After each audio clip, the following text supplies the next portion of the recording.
समय की बात है। लालगढ़ नाम का एक शहर था। इस शहर में एक परिवार काफी समय से रह रहा था।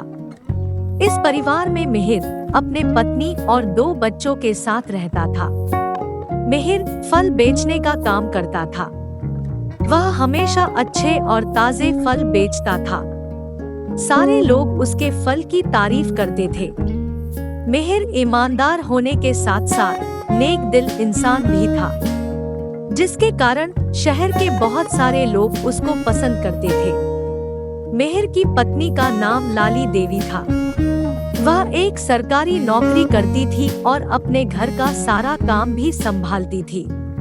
मिहिर के एक बेटे का नाम रमेश था। वह एक प्राइवेट नौकरी करता था। वह एक अच्छा इंसान था।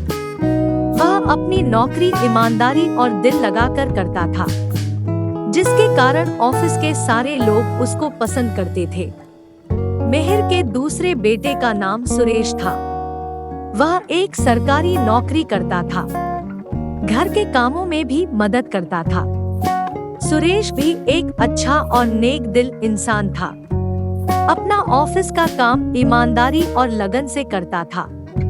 इस तरीके से पूरा परिवार खुशी खुशी रह रहा था। कुछ महीनों के बाद मिहिर अपनी पत्नी से दोनों बेटों की शादी के बारे में बात करता है। बोलता है, बेटे अब बड़े हो गए हैं, पैसे भी कमाने लग गए हैं, अब इनकी शादी कर देनी चाहिए। लीला भी इस बात के लिए तैयार थी। दोनों बेटों की शादी कर दी जाए। ये दोनों चाहते थे कि दोनों बेटों की शादी एक साथ ही हो जाए तो बहुत बढ़िया रहेगा। दोनों अपने बेटों के लिए लड़की ढूंढने में लग गए, लेकिन शहर की कोई भी लड़की उनको पसंद नहीं आई, जिसकी वजह से यह लोग थोड़ा परेशान हो गए और सोचने लगे कि अब अपने बेटों की शादी कैसे करेंगे। लीला बोलती है, हमें गांव छोड़े हुए बहुत दिन हो गए हैं, चलो हम गांव चलते हैं, वहां लड़की की तलाश करते हैं, शायद कोई लड़की मिल जाए। मिहिर को यह बात बहुत पसंद आती है। वह गांव चलने के लिए तैयार हो जाता है। अगले दिन मिहिर और लीला दोनों अपने गांव के लिए निकल जाते हैं। गांव में उनका एक दोस्त लालू रहता था। यह दोनों उसी के घर जाते हैं। लालू दोनों को देखकर बहुत खुश हो जाता है। उनका घर में स्वागत करता है। लालू अपनी पत्नी और 2 बेटियों के साथ गांव में रहता था। लालू एक किसान था और खेती करके अपना घर चलाता था। लालू की पत्नी का नाम मीरा था। वह स्कूल में पढ़ाती थी और घर का काम देखती थी।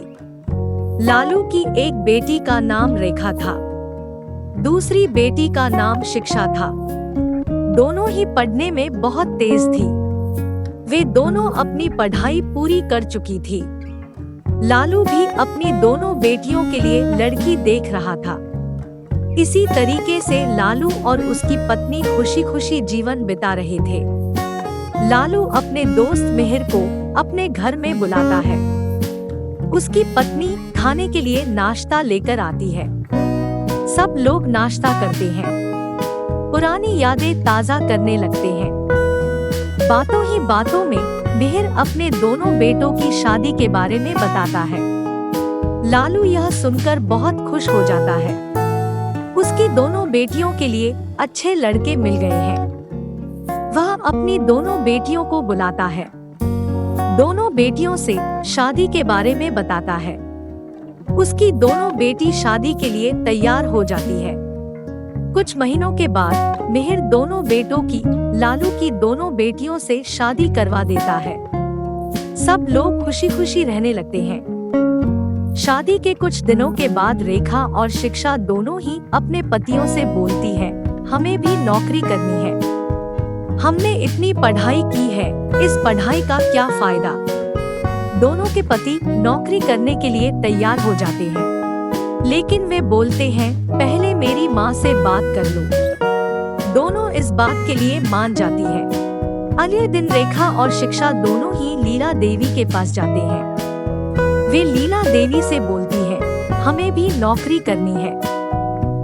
लीला बोलती है, तुम्हें नौकरी करने की क्या जरूरत है? तुम्हारे पति तो अच्छा खासा कमा रहे हैं, पैसे की भी कोई कमी नहीं है, सब लोगों का खर्चा भी अच्छे से चल रहा है। यह बात सुनकर दोनों बहुत उदास हो जाती है। बिना कुछ बोले ही वे दोनों चली जाती हैं। दोनों बहनें बहुत उदास रहने लगती हैं। घर का काम भी ठीक से नहीं करती हैं, जिसके वजह से सारा काम लीला देवी के ऊपर आ जाता है। वह घर का सारा काम संभालने लगती है। कुछ महीनों तक सब कुछ ऐसा ही चलता रहा। कुछ दिनों के बाद एक खबर सुनने को मिली कि रमेश की नौकरी चली गई है। रमेश की नौकरी जाने के कारण रमेश बहुत उदास रहने लगा। वह सोचने लगा कि अब वह अपनी पत्नी का खर्चा कैसे उठाएगा। रमेश को परेशान देखकर उसकी माँ बोलती है, क्या हुआ, क्यों इतना परेशान हो? रमेश बोलता है, अब मैं अपनी पत्नी का खर्चा कैसे उठाऊंगा? मेरी तो नौकरी भी चली गई है। तब लीला अपने बेटे से बोलती है, कोई बात नहीं बेटे, नौकरी फिर से लग जाएगी, तुम कोशिश करते रहो। रमेश बहुत कोशिश करता रहा लेकिन उसको नौकरी नहीं मिली। तब रमेश उदास होकर अपनी माँ से बोलता है, माँ रेखा नौकरी करना चाहती है, आप उसे नौकरी क्यों नहीं करने देते? बुरा वक्त देखकर लीला भी रेखा को नौकरी करने देने के लिए तैयार हो जाती है। रेखा कुछ महीनों तक नौकरी ढूंढती है, उसको एक अच्छी नौकरी मिल जाती है। वो अब अपना और अपने पति का सारा खर्चा उठाने लगती है। यह देखकर लीला भी बहुत खुश हो जाती है। इस तरीके से रेखा नौकरी करने लग जाती है। रमेश नौकरी ढूंढने में लग जाता है। बहुत महीनों तक रमेश को नौकरी नहीं लगती है। रेखा की तनख्वाह से ही रमेश का घर चलता है। रेखा में धीरे धीरे घमंड आने लगता है। उसको लगता है कि उसकी कमाई से ही उसका घर चल रहा है। इसके कारण किसी से ठीक से बात भी नहीं करती थी, घर का कोई काम नहीं करती थी। रमेश ये सब देखकर बहुत हैरान हो गया और अपनी माँ से बोला, माँ रेखा बदल गई है, अब उसमें घमंड आ गया है। लीला ने रमेश से बोला, कोई बात नहीं बेटा, तुम अपनी नौकरी ढूंढते रहो, तुम्हें नौकरी मिल जाएगी। रमेश को कुछ दिनों के बाद नौकरी मिल जाती है। वह रेखा से ज्यादा पैसे कमाने लगता है।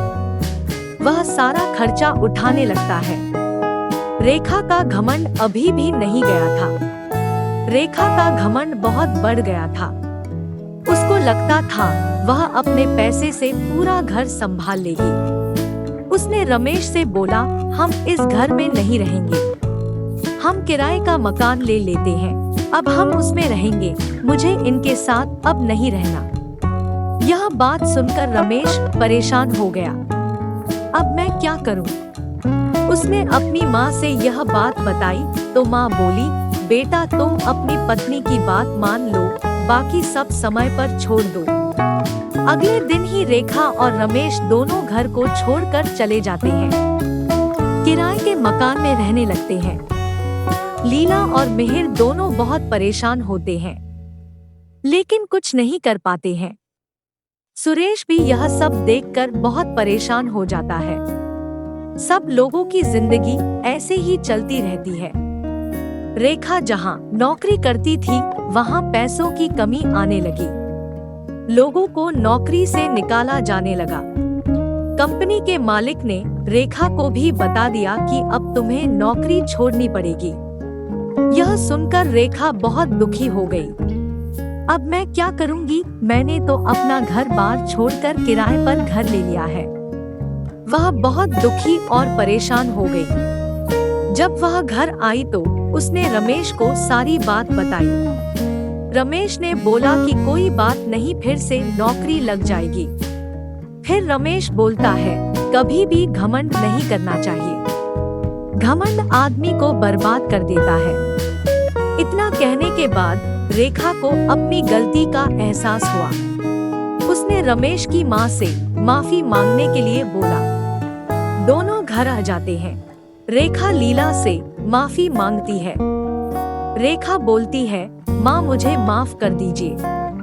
मैं घमंड में पागल हो गई थी। मुझे लगता था कि सब कुछ मेरी वजह से हो रहा है। अब मैं ऐसा नहीं करूंगी। लीला ने रेखा को माफ कर दिया। रेखा अब बदल चुकी थी। अब वह घर के सारे काम करती और नौकरी ढूंढने का काम भी करती थी। इतना सब देखकर मिहिर और लीला दोनों बहुत खुश हो गए। इसी तरीके से पूरा परिवार खुशी खुशी जिंदगी बिताने लगा। इस कहानी से हमें यह शिक्षा मिलती है, हमें कभी भी किसी भी चीज का घमंड नहीं करना चाहिए। घमंड आदमी को बर्बाद कर देता है। जैसा कि आपने इस कहानी में देखा कि कैसे एक लड़की ने नौकरी के घमंड में पूरे परिवार से रिश्ते नाते तोड़ दिए। वह अलग रहने लगी। बाद में जब उसकी नौकरी गई, तब उसको अपने घमंड का एहसास हुआ और उसने अपनी गलती मानी। इसलिए हमें कभी भी घमंड नहीं करना चाहिए।